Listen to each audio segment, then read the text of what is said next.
This is Mastering Your Wealth with David Gagnon, the podcast. I want to talk about our friend Kevin O'Leary from Shark Tank, right? Because he recently said you need $5 million to retire. And if you're like me, I go, $5 million? What are you talking about? That's ridiculous.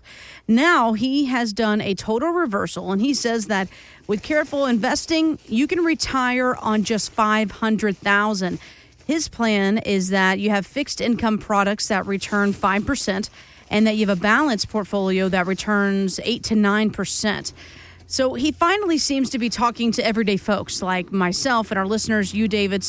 But does 8 to 9% return mean a level of market risk that our listeners would be comfortable with? I mean, 8 to 9%, that's kind of gutsy. Well, you don't have to take risks to get those kind of returns or payout rates, because the tools that we look at using, some of them, people aren't even familiar about some of these options that a lot of the wealthy people have access to, and the firms that they work with provide customized type income plans, which is what we do. We don't have to have somebody that's ultra wealthy to have access to these types of tools that our clients benefit from. So if we're looking to build out income and get higher yields, we have tools that really can provide yield payouts that are more than double than what you're going to get in a CD or a fixed annuity. But the other thing is the insurance company does have the ability to create a lifetime income with distribution rates on your money that are going to be higher than the 5% that Kevin O'Leary referred to. That provides a lifetime income. So you don't have any guesswork about how long that money is going to last. As long as you live and your spouse lives, you're going to keep getting it. But some of the other things that are kind of unique in those types of tools are the fact that you can build in some backup strategies with those same dollars that will give you additional dollars if you need it for healthcare, out-of-pocket healthcare, or they might provide some inflation increases along the way to counter the impact of inflation. So, we can get really creative with customizing income plans or investment plans that maybe aren't using the best fixed income tools to try to lower that risk and increase their yields. Usually the traditional plan is going to use, from what we see most often, people are using mutual bond funds, and they haven't done that well for a long time as far as the return they get. And back in 2022, a lot of them lost money when the interest rates went up in the bond market. So we do things differently. If you want to get different results, and you got to do things differently, because people tend to keep doing the same thing over and over again, not being very happy with the outcome, but they don't know the alternative options that can help them in a better way. When you talk about doing the same thing over and over again, expecting different results, I mean, that's the definition of insanity. And there's always different options available out there. We say it all the time. Things are changing every single day when it comes to the world of retirement planning. It's not your grandparents' retirement. It's not your parents' retirement, quite frankly. Things are changing. Opportunities are out there. How you can capitalize on these opportunities, be it the market, be it high interest rates, you name it. There's different tools and strategies available for you. But something else I want to talk about here about Kevin O'Leary, where he says, you need $5 million to retire. And I know that number kind of stops people's hearts in a little bit there, because it's a big number. And that brings me to the point of, is there a magic number to retire? Because whether it's Kevin saying $5 million or whether it's some other professional out there saying you need $1 million, is there a magic number to retire, David? Well, the magic number is going to be aligned with what your lifestyle spending goals are, desires to be, adjusted for inflation and taxes throughout your retirement.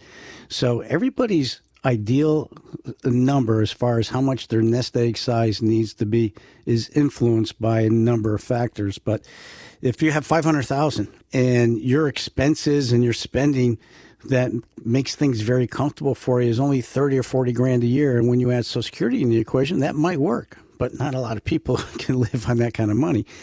But I just got off a call from with somebody a few weeks ago, and they only need about $30,000 a year to live on. And I said, "Are you enjoying your life?" $30,000? Are you kidding? And that includes traveling. And so their household living arrangement is very inexpensive. And, he's got a pretty good deal about covering his apartment. He doesn't own it. Actually, he does own it, but he got it at a really good price. And he travels a lot, he and his wife, and he still works. He doesn't need to work. He has no debts. So everybody's situation, it really backs into how much you're going to need to cover your lifestyle and your expenses. So if you're going to need to live on $100,000 a year to make it all work and keep you happy, well, your nest egg's going to have to be a much larger sum of money. And what age are we going to start retirement, and how long do you think you're going to live? Mm-hmm. All that has an impact as to whether you've saved enough and what rate of return you're going to get on it, and what type of income planning that you incorporate with those dollars. How do you invest it so that you can generate a cash flow and income that is always going to be there for as long as you live, but also lowers or prevents you from depleting that nest egg over time? And we get into all these different ways to accomplish those objectives by using, like I said, different tools, different financial product types, and having a strategy that is really in your numbers in black and white. And the analysis we do that looks into the future shows us what we have to create in the form of benefits and income adjusted for inflation and taxes, so that when you do retire, we know that you have a sound financial foundation to make it all work with a high level of success. You know, we've heard of generational labels like baby boomers, Gen X, millennials, and even Gen Z. So babies that are born in 2025, what are they going to be called? Well, it's apparently Gen Beta. It will cover infants born until 2039. But due to that age gap, you may not be around to help this group when they retire. So that brings up the question here, David. Do you have a succession plan in place, to service clients when you decide to retire? We're looking at expanding out our team, especially over the next 2 years. And we're going to have a team that's going to continue on whether I'm here or not. And our clients will still get the same service, the same financial planning guidance. And, my son's going to be a big part of that. So it's something that we're transitioning to. And it's something that I want to make sure is in place. So if something does happen to me, my clients don't have to worry about a thing, and they know who they're going to be working with and what their expertise is and what their planning philosophy is, just like I treated them, and they understood what my objectives were in helping them out. Some people in the industry are looking to just sell their business, and that's happening more and more. Because some people just want to just walk away and let somebody else buy them out and move on. But you never know how, that type of relationship might work with a brand new owner who hasn't had a chance to develop a rapport with your clients and make sure there's some synergy there, and the philosophy of how you've been working with the current advisor and the decisions you made and the planning advice you received. How is that going to be any different, or is it going to be dramatically different? Because, one firm to the next could be a lot different in how clients are serviced, how they're cared for as far as their planning. And so I want to make sure that if something were to happen to me someday, that I have a team that shares the same philosophies that I have, and they know my clients, and so there's no shockwave when the client finds out that there's nobody there handling their accounts and their planning. 203-872-0009 is the phone number. Before we go to break here, David, real quick, what do you think makes you and your team at First Financial Planners stand out from, the other financial professionals out there, from those big box names we know about? What makes you different? Well, there's so many areas that you want to make sure you're making financially sound decisions. So you optimize everything in your world as far as your money goes. And I come from a tax background, and I find that a lot of people that already have advisors they're working with are calling me because they're not getting answers to questions they have about taxes or tax planning, or how to optimize their Social Security benefits. When should they take it? What strategies should they implement? How to make a great decision on when an employer pension plan option is made available to you when you're about ready to retire. We show people how to really optimize their employer pension plan by getting actually more income and taking ownership of the lump sum option, so you have both of those options available to you. We look at estate planning. We look at putting healthcare backup strategies in place. We use investment tools and strategies that are quite unique, that the wealthy people are really employing, and that's why they get better results. That's why they make more money. So we want to customize an investment plan strategy that's aligned with a comprehensive plan. And that's probably the big difference. I mean, there are other advisors that do comprehensive planning, but the percentage out there in the industry is very small. Because I've been in this business for decades, and you really want to understand what can your advisor do and what can't they do, and what are they qualified to do or licensed to do. And so you're going to have people that are licensed only to sell you insurance products, and they don't do planning, but they sell you a product. Same thing in the investment side of the business. They want to sell you investments, but if they're not looking at all these other areas of decision making, I can assure you, you will make mistakes that are in your blind spot because you're not getting the professional guidance to optimize that. And when you're losing money blindly because you don't know the alternative options and how to evaluate your choices, then you got to take more risk on those investments to net the result you're going to need to overcompensate for those expenses that are occurring blindly. And so when we look at the holistic approach we take and we get all the clarity on the table about what's working, what isn't, and look into the future with what you're doing today, that gives us basically a financial x-ray. And we can see in that x-ray what is working for you, what problems lie ahead, and now we can prescribe a diagnosis first and then a remedy to fix it. So it makes it all come together very efficiently. And now the investment choices are very easy when you're in that position where you have a plan. So the details of your plan analysis will put you in a better investment plan strategy and an income plan strategy. And there was a new survey from the Global Atlantic Financial Group that talked to people between the ages of 55 and 75, and it found that over half of them would rather protect their existing savings than seek growth on their wealth. So, David, this brings me to you here. I mean, does this hold true with your clients, and how do you find the balance here? I would say that's pretty accurate. When you get close to retirement or you're in retirement, you realize that you can't afford to lose money because if you're in the market, you don't know how long it's going to take to recover. And more importantly is if you're relying on that money to generate your income. And if that were the case and you're drawing from an investment plan at a time it's losing money and you're supporting your monthly spending needs, you can derail your retirement very quickly if that occurs a couple of times early into your retirement years. So what we always take a look at is doing a detailed portfolio analysis to see how much risk people are involved in with their investment decisions and where their money's positioned. And what I am finding is the fact that people are taking more risk than what they need to take and not getting the return in relation to the type of risk they're taking.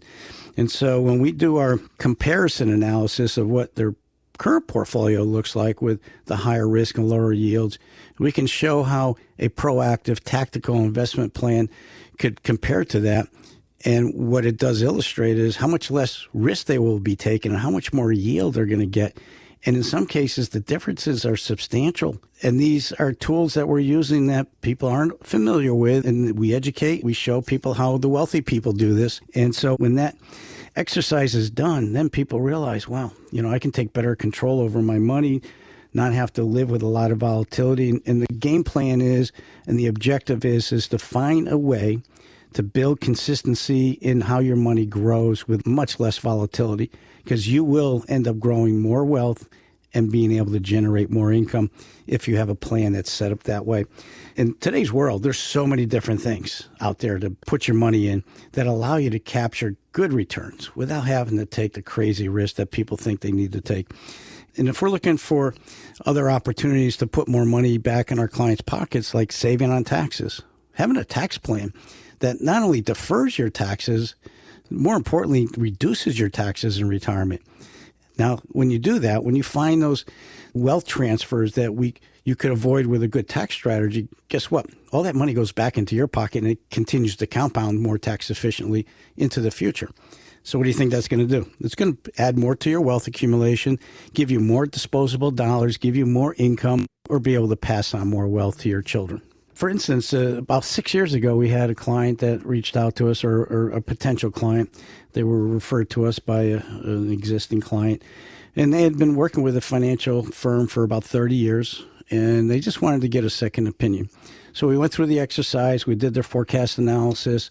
We looked at their income distribution years when they plan to retire. And one of the things that really stood out was the fact that their required minimum distributions were going to be substantial when they turn their RMD age. And it illustrated that they're going to end up taking out a lot more out of their retirement accounts each year in retirement than what they needed to live on. And their investment firm never brought that up, and because most of their money was tied up in these pre-tax retirement accounts, and they thought they were doing a great job by deferring their taxes. Well, you really can control taxes if you're in the right tax balance, meaning you have the right amount of money in your taxable accounts, tax-deferred, tax-free, and you have to look at the tax code and how to make that formula work to your advantage. And so we went through that discussion and an evaluation, and then he realized, boy, I'm in a bad way. But what we did do is we employed some Roth conversion alternative strategies. So before he retired, we were able to minimize or lower his RMDs in the future. But along the way, put the money that he converted into a tax-free area that would give him some guarantees to leave more money to his wife or kids, tax-free, a lot more, and have the elimination of the market risk that he was going to be able to benefit from and grow his money and still have the opportunity to receive market-type returns. And when we re-evaluated the analysis and compared it to his present plan, we basically increased his estate by 40%, 45%, increased his income resources if he needed it, and also made him a lot more tax efficient. And also put together in the backup strategy for healthcare, out-of-pocket healthcare. We were able to use some of those dollars to also protect them for if the need came up for home healthcare or long-term care without buying traditional long-term care insurance. So, this is what a strategic plan can do for folks. It gives you some clarity as to what isn't working and what can work, and then how do you do things differently to get better results. And that's what we're all looking for, is better results, right? We're trying to take what's not working and find a plan for it. So, David, for those listening right now that are like, all right, well, I do want protection and I do want to, have that growth in there. I don't want to be scared of potential opportunities. How can they sit down with you and walk through this? Well, the first step is to have a conversation with me and set up that phone call, because I like to get to understand what you're worried about, what you like about what you're doing, what have you done in the past, and then what would you want to accomplish moving forward. And then the next step would be to have my paraplanner, Frank, send out an email, and then that provides the instructions on how to create a login into our planning portal where you can upload your information. We see everything on our end. When we see that you're done with it, now Frank will complete the analysis, and then we'll have a discovery Zoom or in-office meeting to show you how that looks, and then have a discussion about what things are a concern or a problem, and then what are some of the planning options and opportunities to make some improvements going forward. And so there's usually a few meetings. And then like I said, it's complimentary on the surface only because I need to see if we can truly help you and if, in fact, you really need help. And so that's a great process to go through. And the faster the information is provided to us, the faster we can turn this around and have a meaningful discussion. For more details or to sit down with David for your complimentary financial GPS, visit masteringyourwealthradio.com. Investment advisory services offered through Brookstone Wealth Advisors, LLC, BWA, a registered investment advisor and an affiliate of Brookstone Capital Management, LLC. BWA and First Financial Planners are independent of each other. Insurance products and services are not offered through BWA, but are offered and sold through individually licensed and appointed agents. Information provided is not intended as tax or legal advice and should not be relied on as such. You are encouraged to seek tax or legal advice from an independent professional. Any comments regarding safe and secure products and guaranteed income streams refer only to fixed insurance products. They do not refer in any way to securities or investment advisory products. Fixed insurance and annuity product guarantees are subject to the claims paying ability of the issuing company and are not offered by Brookstone.